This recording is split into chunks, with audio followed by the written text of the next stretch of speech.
Dans cette vidéo, nous allons voir comment paramétrer la liste personnalisée. Donc tout d'abord, vous allez cliquer dans l'onglet Accueil, puis Liste personnalisée. Donc pour créer une liste personnalisée, vous appuyez sur le premier bouton. Dans cette deuxième étape, vous avez la partie gauche avec les filtres et dans la partie droite, la date. Donc dans la partie filtre, vous cochez ou décochez les filtres qui vous intéressent pour créer cette liste. Par exemple, si je veux voir que les vaches laitières et les veaux, je décoche les catégories et je sélectionne juste les vaches laitières et les veaux laitiers. Dans la partie droite, vous avez la possibilité évidemment de changer la date. Et ensuite, une fois la colonne de gauche paramétrée et la partie droite également, vous cliquez sur Suivant. Dans cette troisième étape, vous allez partir de la gauche vers la droite. Donc vous allez paramétrer déjà les premiers filtres. Donc si vous voulez faire une liste qu'avec la partie identification des animaux, le nom, le numéro national, le numéro de travail, etc., vous cochez que identification.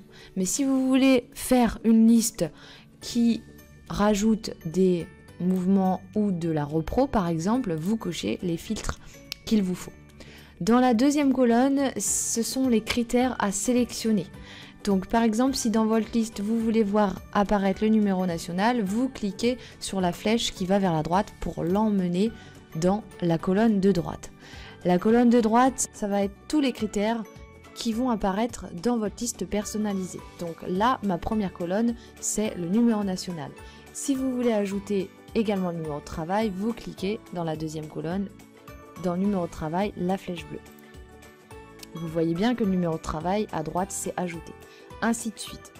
Donc vous descendez dans votre liste et par exemple si vous voulez voir la date d'entrée de l'animal, vous continuez à cliquer sur les flèches bleues. Donc vous voyez bien que ça s'ajoute dans la partie droite, etc. Donc si vous voulez voir en plus le sanitaire, vous pouvez toujours revenir dans la partie gauche pour rajouter les colonnes. Une fois que votre liste est personnalisée dans la partie droite, donc là j'aurai une liste avec seulement 3 colonnes, le numéro national, le numéro de travail et la date d'entrée. Une fois que c'est terminé, dans la partie droite, vous cliquez sur Terminer.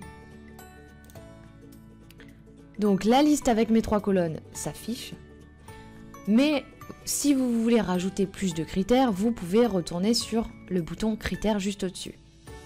Et là, je reviens à ma troisième étape. Donc, vous pouvez rajouter juste ici des critères. Voilà. Une fois que c'est paramétré, vous faites OK.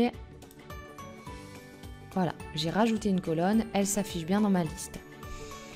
Une fois votre liste personnalisée, vous allez l'enregistrer. Donc pour l'enregistrer, vous cliquez sur Enregistrer la vue.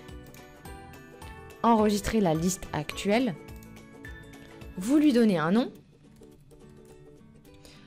Vous cochez la disponibilité si c'est juste pour vous ou tous les utilisateurs. Par défaut, tous les utilisateurs sont cochés. Et vous avez également la possibilité de voir cette liste s'afficher dans plusieurs modules. Si vous ne cochez rien, la liste s'affichera juste dans l'onglet Accueil. Par contre, si vous cochez Mouvement et Reproduction, par exemple, les listes vont être disponibles dans l'onglet Mouvement et Reproduction. Si on fait OK, et que je vais m'orienter dans l'onglet Mouvement, que je clique dans liste personnalisée, on a bien ma liste qui s'affiche juste ici parce que j'ai choisi de la voir dans l'onglet mouvement. Si je vais dans l'onglet également reproduction, liste personnalisée, j'ai toujours ma liste qui s'affiche ici. Par contre, si je vais dans l'onglet lait, là où je n'ai pas sélectionné ma liste personnalisée, que je clique dans liste personnalisée, ici je n'ai rien, puisque cette liste-là, je n'ai pas choisi de l'emmener dans l'onglet lait.